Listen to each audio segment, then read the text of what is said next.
लाभ भाव सौभाग्य इस रूप में सब संगत आप सभी संत महात्माओं के दर्शन हो रहे। विशेष रूप से सात जगत में महात्मा उदक साथ में आप सबका श्रेय रहा। सब संगत के बाद यहाँ तक पहुँच पाया।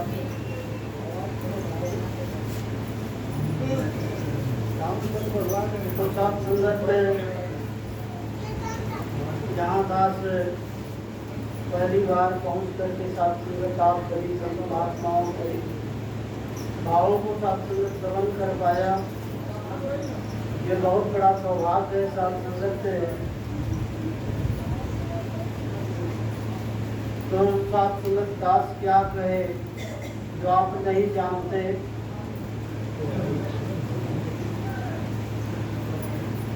इधर सात संगत बहुत ऊंचा है। सात संगत से परम पिता परमात्मा का गुणगान होता है। वो सात संगत दर बहुत ऊंचा होता है। कभी कभी सात संगत हम ज्ञान से विचलित भी हो जाते हैं और संसार में जिसको भी ज्ञान नहीं है वो सात संगत संपूर्ण अवतारवाणी में बात आई है कि ज्ञान हुआ नहीं जिस प्राणी को, वह प्राणी इंसान नहीं। वह नर समझो पशु निशाचर हो सकता है, इंसान नहीं। इस सात संगत ज्ञान की बात गीता में भी कही गई कि नहीं ज्ञाने न सदृशम पवित्र में विद्यते। ब्रह्म ज्ञान से पवित्र संसार में और कोई दूसरी वस्तु नहीं है। किशन भी कहते हैं सात संगत सर्वधर्म परित्यज्य एकम शरणम व्रज अहम त्वाम सर्व पापेभ्यो मोक्षयिष्यामि। तू सभी धर्मों का परित्याग करके मुझ तेरी शरण में आ जा, मैं तेरे सारे पापों का क्षय कर दूंगा। और सत्संगत यही बात है जुगों जुगों से।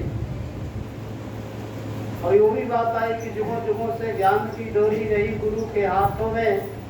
कर अवतार या मूर्ख दुनिया समय बिताए बातों में।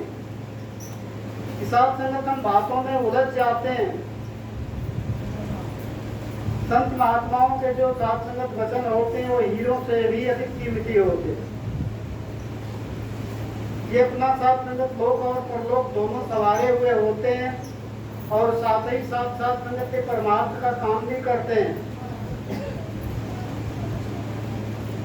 किसी शायर ने कहा कि किया सजदा खुदा देखा इशारा या और क्या होगा, मिली मंजिल इशारों से इशारा या और क्या होगा। कि सजदा करने वाला क्या खुदा का दर्शन कर पाता है। कहते हैं कि हमारी नमाज की टाइम हो गई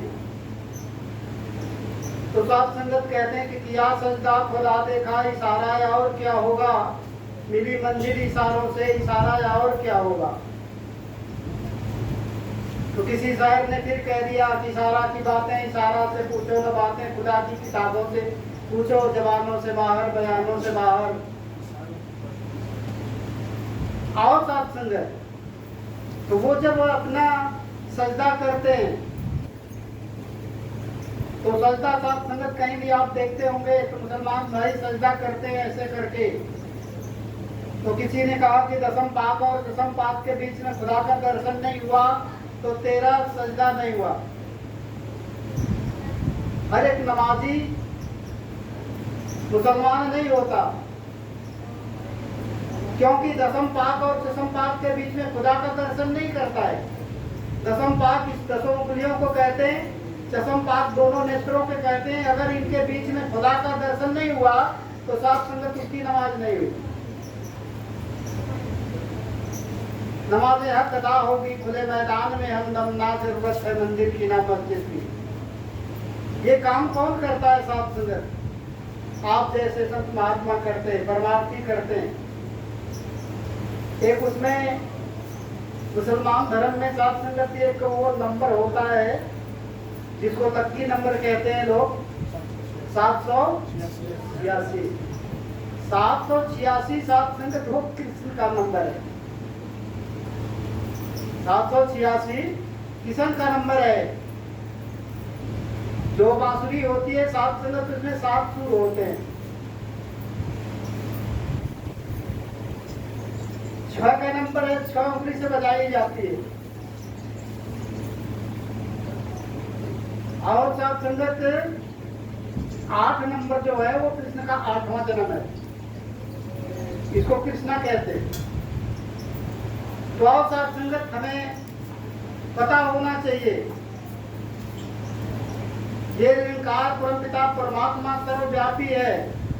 जब जिसने इसको जाना तो कहा कि ना मैं मंदिर, ना मैं मस्जिद, ना काबे कैलाश में, मुझको कहाँ ढूंढता बंदे मैं तो तेरे पास में। तुलसीदास ने भी लिखा कि राम रसायन तुम्हारे पासा, सदा रहूं रघुपति के। इस रसायन की बात की जा रही सात संगत, जो सर्वत्र है। सात संगत हमारे पास भी है, लेकिन सात संगत इस इल्म का जानकार अगर नहीं मिला तो बुल्ले साहब ने कहा कि पढ़ पढ़ इल्म 1000 किताबा कदे अपने आप को पढ़ जाए नहीं। संसार की सारी पुस्तकों का अध्ययन कर ले, सारे इल्मों का जानकार हो जा, पर अगर तूने अपने आप का मतलब है खुदा, जिसको कोई पैदा नहीं कर सकता, कि अपने आप को नहीं जाना तो कुछ भी नहीं जाना। अभी वो जन्माष्टमी की भी बात आपने किया। कबीर साहब ने कहा कि साहब सबका बाप है, बेटा किसी का ना है, बेटा होए के जन्मिया सो तो साहेब ना है। सात संगत ये कि ये परमात्मा है, इसी से सारे पैदा है सात संगत। ये करने से सब भया डाल पात और फूल, कबीरा संशय मिट गया, गए पकड़ा जब मूल। जब मूल की पहचान हो जाती है सात संगत, तो सबकी पहचान हो जाती है। यही बात है सात संगत। हर युग में पीर पैगंबर जब भी आए, उन्होंने सात संगत बताने का यत्न किया, प्रयास किया। आज भी सात संगत उसी बात को दोहराया जा रहा है, इसमें कोई ऐसी नई बात नहीं बताई जा रही। तो आओ सात संगत, दातार कृपा करे कि ये समझ हमको आ जाए। और जब जब समझ हमको नहीं होती, तो किसी शायर ने कहा कि समझ समझ के समझे, मेरी समझ में वो एक समझ है, समझ के समझ सके ना, मेरी समझ में वो ना समझ। ना समझी के कारण ही सात संगति आयोजन होता है कि हमें भी समझ आ जाए। आज ही देखते हैं कहीं कहीं वो लिखने वाले लिख देते हैं ये प्लाट बिकाऊ है। प्लाट तो जितना बड़ा प्लाट होता है सात संगत, उतना बड़ा खलियान नहीं होता है। पहले खलियान बनता था, और जितना बड़ा खलियान होता है उतना बड़ा मकान नहीं होता। जितना बड़ा मकान होता है उतना बड़ा दरवाजा नहीं होता। जितना बड़ा दरवाजा होता है उतना बड़ा ताला नहीं होता, और जितना बड़ा ताला होता है उतनी बड़ी ताली नहीं होती। ताली ले जो ताला खोले वही किस्मत। आओ सात संगत, यही तो बात है कि दो कलियों के बीच में सात संगत इस निरंकार, जो संसार का कोई ऐसा पैमाना नहीं आज तक आया जिससे सात संगत इस परमात्मा को नाप करके बता दिया जाए कितना बड़ा है। संसार की सारी कायनात, the city that he led him to the judgment hall, where he was tried and sentenced out, we weep upon the fallen marble। बात तो सात संगत से भाषा का नहीं है, यहाँ समझ का है। हम सात संगत समझ पाए इस चीज को, इसलिए सात संगत संत महात्मा बताते हैं कि संसार की सारी कायनात को समय से नापा गया है, टाइम से। लेकिन टाइम के कस्टडी में संसार की सारी कायनात है। समय से आना, समय से जाना, समय से उगना, समय से अस्त होना, समय से पैदा होना, समय से रुखसत हो जाना। संसार की सारी कायनात समय से बनी है, अर्थात संसार की सारी कायनात समय की मुट्ठी में है। लेकिन समय सात संगत इस निरंकार की मुट्ठी में। एक समय नहीं बता सकता कि निरंकार कब से आया और कब जाएगा। यही बात है सात संगत। हर युग में पीर पैगंबर जब भी आए, बताने का यत्न किया, प्रयास किया, वही प्रयास साथ संगत आज भी हो रहे हैं। एक इंसान था साथ संगत, वो कहीं से आ रहा था तो रास्ते में उसको एक पोटली मिल गई। उस पोटली में साथ संगत गोलियां थी और सारी गोलियां हीरे की थी साथ संगत। उसने जिंदगी में कभी हीरा देखा ही नहीं था। तो साथ संगत उसने उठाया और अपने घर जाते जाते रास्ते में एक एक गोली साथ संगत को फेंकता गया। एक गोली उसके पास बच गई तो एक हीरे का जानकार जो था जौहरी, उसने देख लिया तो पूछा, भाई साहब आपके हाथ में क्या है? उन्होंने कहा कुछ नहीं है, ये तो एक गोली है। कहते अच्छा जी थोड़ा दिखाओ। तो उसने दिखाया साथ संगत, तो उसमें मिट्टी लगी थी। तो उसने कहा कि भाई साहब ये तो हीरा है, इसकी कीमत बहुत ज्यादा है, इसकी कीमत बहुत ज्यादा है, लाखों में है। उसको बड़ा समझ में आई बात कि भाई मैंने तो नुकसान कुछ कर दिया, लाखों की कीमत हमने कौड़ी में फेंकते चला गया। अच्छा थोड़ा इसको धो करके देख ले। उसने धोया साथ संगत, वो समुद्र में धोने लगा तो वो हाथ से हीरा छूट गया। क्या हो गया? अच्छा उनको अपना काम करने में साथ संगत छूट गया। तो वो सोचने लगा कि बड़ा नुकसान हो गया, उसको सदमा लग गया। तो उसने कहा कि धोया तो धोया है अच्छा, धोया से बिना धोया अच्छा, और नहीं धोया होता तो सबसे अच्छा। बंदी जाने हो जाएगा, थोड़ा भी दिक्कत होता है। धोया तो धोया अच्छा, और धोने से बिना धोना अच्छा, और नहीं धोया होता तो और अच्छा। उसको सदमा लग गया। ये बात रखते रखते साथ में तो घर चला गया। पत्नी ने देखा कि भाई ये ऐसी बात से कभी नहीं बोलते थे। उसने समझा कि इनकी तबीयत खराब है, कुछ ऐसा हो गया। उसने साथ संगत डॉक्टर के पास ले गया। डॉक्टर भी समझ गया। तो उसने कहा कि 100 रुपए से 100 रुपए अच्छा, 100 रुपए नहीं तो 50 है अच्छा, अगर 50 मिल जाए तो भी अच्छा। तो उसको पैसा लेना था साथ संगत। तो फिर इसके बाद में वो दवा दिया।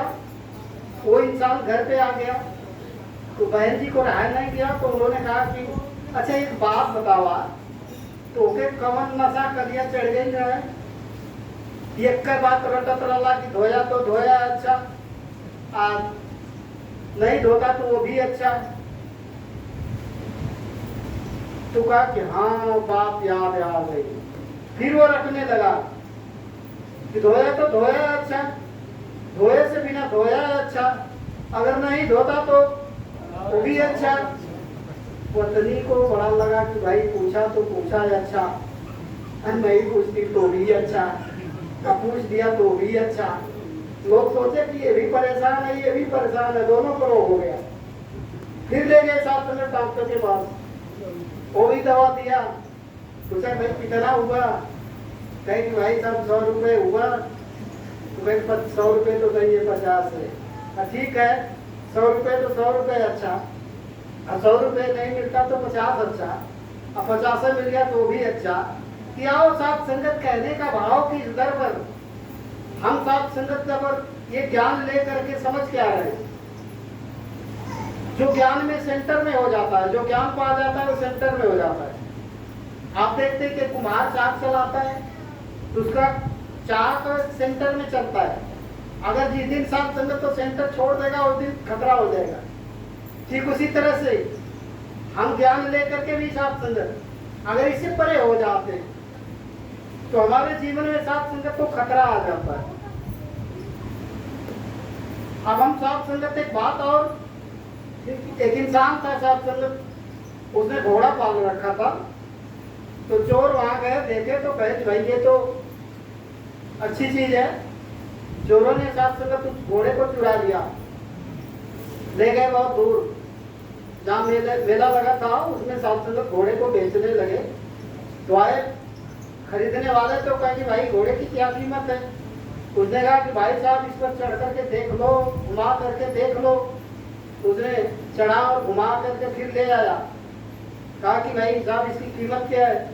कहते हैं भाई साहब इसकी कीमत 10,000 रुपये। चोरों को लगा कि भाई अपने आप ये कह रहे हैं कि 10,000 रुपये, इसका मतलब झूठ बोलते हैं, घोड़े की कीमत और ज्यादा होगी। कहे नहीं भाई साहब 10,000 में नहीं जाएगा। दूसरे आते हैं, कहते हैं भाई साहब घोड़े की क्या कीमत है, बेचेंगे? कहाँ बेचेंगे? का इस पर चढ़ करके थोड़ा घुमा करके देख लो। दूसरे भी साहब संगत चढ़े और घुमा करके लाए। कहे कि भाई साहब आपके घोड़े की कीमत 15,000।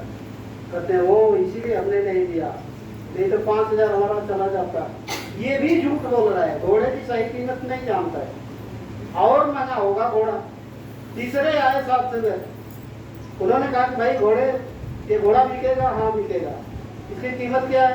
कहता है भाई साहब पहले चला करके चला इसकी चाल दाल देख लो। इसके बाद साहब संगत वो घोड़े पर बैठा और साहब संगत और चला गया।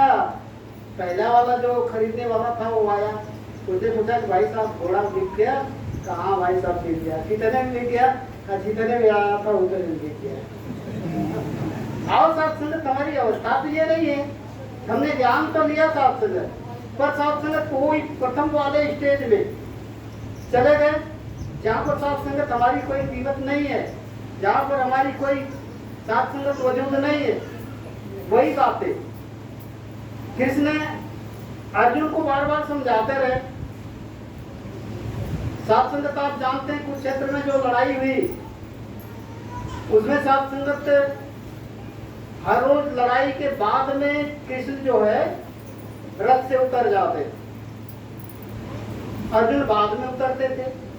जब लड़ाई खत्म हो गई साहब संगत, तो कृष्ण ने अर्जुन से कहा कि अर्जुन तू रथ से नीचे उतर जा।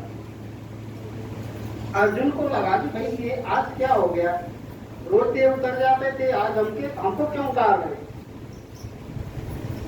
कहते हैं यहाँ बहस की बात नहीं करनी है, बस तू अर्जुन रथ से उतर जा। रथ से जैसे ही साहब संगत अर्जुन उतरते हैं, इसके बाद किशन उतरते हैं साहब संगत, तो रथ जो था साहब संगत को धू करके चलने लगा। ये जानन हार है साहब संगत, कि हर बात को जानता है। यही बातें साहब संगत हर युग में पीर पैगंबर जब भी आए तो उन्होंने साहब संगत बताने का जतन किया, प्रयास किया। कई वो भी कबीर साहब कहते कि साधो नैया बिचे नदिया डूबी जाए। क्या आपने सुना होगा कि नदी में नाव डूब जाती है, लेकिन वो कहते हैं कि साधो नैया बिचे नदिया डूबी जाए। नदी नाव में डूब गई। एक ऐसा मोह और देखली गधा के दोषी बिन सत्संग विवेक न हुई। और जो सत्संग नहीं करता वो अविवेकी होता है, और अविवेकी इंसान को गधा कहते। साधो नैया बिचे नदिया डूबी जाए, एको ब्रह्मद्वितीयो नास्ति। जब ब्रह्म का ज्ञान हो जाता है इंसान को तो कहता है एक ही ब्रह्म है और दूसरा कोई नहीं है। एको ब्रह्मद्वितीयो नास्ति, एक ही ब्रह्म है और संसार में कुछ है ही नहीं है। उसको कबीर साहब कहते कि साधो नैया बिचे नदिया डूबी जाए। जब ब्रह्म का ज्ञान हो जाता है तो संसार जो है साथ संगत समाप्त हो जाता है। एक अचरज मुँह आउर देखली गधा के दोषी। अब यदि इंसान के पास दो सिंह होता है, राग का और द्वेष का। राग का मतलब ये हमारा है, और द्वेष का मतलब है साथ संगत की वो प्रतिद्वंद्विता खड़ा करता है, देखना नहीं पसंद करता। ऐसा इंसान जिसके पास राग और द्वेष का दो सिंह है, उसके गला में रस्सा बांधा खैचत अर्जुन भीम साधो नैया बिचे नदिया डूबी जाए। फिर कहते हैं ये कचरज में आउर देखली बांदर दुहत गाय। बड़ी सरस की बात। बांदर इस मन को कहते, सत्संग में आकर के सब बुद्धि का ये दोहन करता है। तो फिर कहते हैं कि कचरज में आओ देखली बानर दूहत गाय आ दूध दही सब अपना खावे घियना बनारस। बनारस का मतलब ये पद मोक्ष परम पद निरंकार, जो रस एक बार बन जाए फिर बनाने की जरूरत नहीं होती। ये निरंकार एक बार बन गया, इसको कोई पैदा नहीं कर सकता, इसको कोई बना नहीं सकता। और इसको जो प्राप्त कर लेता है बनारस मोक्ष पद को प्राप्त कर लेता। इसलिए कहते हैं कि एक को जानने में कितना देर हो रही है। एक को जानो, एक को मानो। अब तो दुनिया में एक तो बहुत है, पर उस एक की बात नहीं की जाती। इस एक की बात होती है कि एक में से सब गया, डाल पात यो फूल, कबीरा संशय मिट गए घर पकड़ा जब मूल। जब मूल की पहचान हो जाए तो सात संगत बात बन जाए। हमें सात संगत इस स्रोत का बहुत पूजा पाठ लोग करते हैं। पूजा पाठ दुनिया में बहुत लोग करते हैं।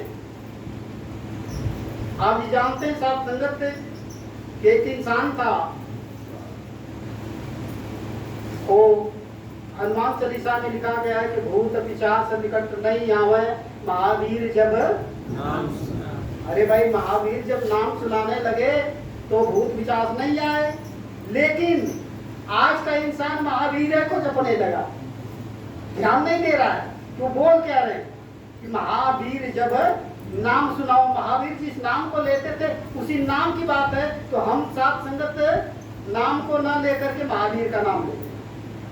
सात संगत तो कलाकार जो आया तो सात संगत उसने भूत को पकड़ा और भूत को क्या कहते कांच के घड़े में रख लिया, उसको बंद कर दिया, सिंदूर लगा दिया और राजा ने ऐलान कर दिया कि हमारा 3 दिन का मेला चलेगा और इस मेले में जो अपनी सामान ले आएगा, अगर उसका सामान नहीं बिकेगा तो मैं खरीद लूंगा। सबकी सामान तो बिक गई। लोग पूछते भाई साहब इसमें क्या है, तो कहते भाई साहब इसमें भूत है। तो लोग साहब संगत और दूरियां बना के चलने लगे। अपने रिश्तेदारों को जल्दी से बता दो कि उधर से कोई न जाए, अपने परिवार को बता दो कि उधर से कोई न जाए, वो इंसान भूत बेच रहा है, भूत है उसमें। सबकी सामान बिक गई पर उस इंसान की सामान नहीं बिकी। उसने राजा ने मंत्री को भेजा कि भाई साहब देखो किसी की सामान तो बची नहीं है। आया, वो देखा तो सबकी सामान बिक गई थी। उसने पूछा भाई साहब इसमें क्या है? उसने कहा कि भाई साहब इसमें भूत है। कहते भूत है? तब तो राजा के गले में पड़े भाई। राजा के पास गया और कहा कि राजा साहब एक इंसान बचा है जो भूत बेच रहा है। राजा ने कहा कि ठीक है भाई, अब क्या करें, लेना ही पड़ेगा। उसको बुलवाया दरबार में, पूछा तेरे भूत की क्या कीमत है? उसने कहा कि हुजूर इसकी कीमत मैं नहीं लगा सकता, आपको जो कुछ भी देना हो आप दे दीजिए। राजा ने साथ संगत बहुत सारी संपत्ति उसको दे दिया। लेकिन भूत ने कहा कि राजा साहब आपने अच्छा किया, मुझे खरीद लिया, लेकिन हमारी एक शर्त है, जिस दिन आप काम नहीं दोगे उस दिन आपका अंत है। राजा को घमंड था। उसने कहा कि मैं तो राजा हूँ, मेरे पास इतना इलाका, काम की क्या कमी है साहब संगत? उसने भूत को काम देना शुरू किया। भूत साहब संगत घंटों का काम सेकेंडों में करके हाजिर हो जाता और राजा से कहता है कि काम बताओ। ऐसा तो 2 दिन चला साहब संगत। तीसरे दिन राजा परेशान हो गया कि अब इसको क्या बताएं। राजा बीमार हो गया। जब काम तो कोई ज्यादा दिखाई नहीं दे रहा, सदमा लगा, राजा बीमार हो गया। आप जैसा ब्रह्मचारी कोई महात्मा उस रास्ते से जा रहा था, उसने मंत्री से पूछा कि राजा साहब इस समय बीमार चल रहा है। बीमार चल रहा है भाई, राजा उनको थोड़ा देख लिया जाए। वो गया, करीब में गया साहब संगत। तो फिर राजा जी से पूछा कि आपकी क्या हालत है? कहा रे भाई मत पूछो, रोग हमने अपने आप खरीद लिया है। कहते वो कौन सा रोग है? कहा मैंने एक भूत को खरीद लिया हूँ और जिस दिन मैं काम इसको नहीं दूंगा उस दिन मेरा अंत हो जाएगा। कहते अच्छा जी, ये तो बहुत आसान है, आप इस भूत को मेरे को दे दो। कहते मेरी जल्दी ले जाओ और इसके बदले में जो कुछ चाहिए मांग लो। वो कहता है मेरे को कुछ नहीं चाहिए, बस मेरे को 8 हाथ का मांस दे दो। कचेरी इतनी सस्ती चीज 8 हाथ का बांस दिया। वो भूत कहने लगा कि देखो भाई संभल करके ले जाना मुझे। जब राजा हार मान लिया तो तू तेरे पास क्या है कि तू मुझे काम देगा? तो कहते हैं चलो भाई ठीक है। तो कहते हैं मेरी शर्त मालूम है ना, जिस दिन काम नहीं दोगे उस दिन तुम्हारा अंत है। उसने कहा कि कोई बात नहीं। ले गया उस 8 हाथ बांस को ले गया और कहा कि इसको 1 हाथ जमीन में गाड़ दो। गाड़ दिया। फिर कहा कि काम बताओ।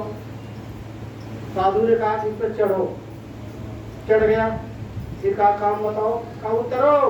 चढ़ो उतरो चढ़ो उतरो। ये काम जब खत्म हो जाएगा फिर मेरे से आके काम मांग लो। साथ संगत तो चढ़ जाता तो फिर देखता उतरना बाकी है, फिर उतर जाता तो देखता चढ़ना बाकी है, और साथ संगत उस पर चढ़ता और उतरता रहा। ये मन साथ संगत भूत है, ये ठहरता नहीं था। लेकिन आज सदगुरु माता सुदीक्षा जी की कृपा है, साथ संगत ये ठहर गया और इस पर साथ संगत इसको चढ़ना और उतरना। तो अब बहन जी ने भजन गाया ना, हर सांस में हो सुमिरन। लेकिन साथ संगत सुमिरन तो हर सांस हो नहीं पाता। होता है क्या? नहीं हो पाता। गाने के लिए हमने गा दिया, लेकिन साथ संगत के बहुत बड़ा कठिन काम है, ये नहीं हो पाता। ये सुलभ तभी हो पाता है साथ संगत से जब आप सभी संत महात्माओं की कृपा हो जाती है। परमात्मा रास्ते में होता है तब तो हम भूल ही रहते हैं, लेकिन जब आप सामने आ जाते हो तो परमात्मा को लेकर के आ जाते हो। तो जब आपसे दीदार होता है तो धन निरंकार हो जाता है, तो ध्यान चढ़ जाता है परमात्मा है। और साथ संगत से यही बात है। तो दाता कृपा करे साथ संगत से कि ये अवस्था हमें भी प्राप्त हो। जिस तरह से साथ संगत हमने ध्यान लिया है उस तरह से साथ संगत हमारा ध्यान भी बना रहे। तो आओ साथ संगत दास और ज्यादा कुछ न कहते, बस यही आशीर्वाद आप इससे मांगेगा कि आप भी साथ संगत आशीर्वाद देना। और दास भी ये बात समझता है अच्छी तरह से कि जिसकी नजर साथ संगत निगाह जहाँ होती है वही उसकी हाजिरी लग जाती है।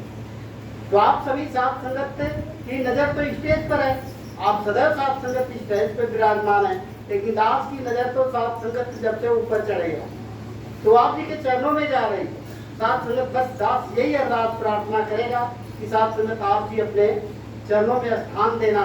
बाकी नहीं तो जब वो पाठ होता है तो 50 किलो वाला सबसे नीचे, 20 वाला उसके ऊपर, 10 वाला उसके ऊपर, 5 वाला उसके ऊपर, और जो सबसे छोटा होता है साथ संगत सबके ऊपर होता है।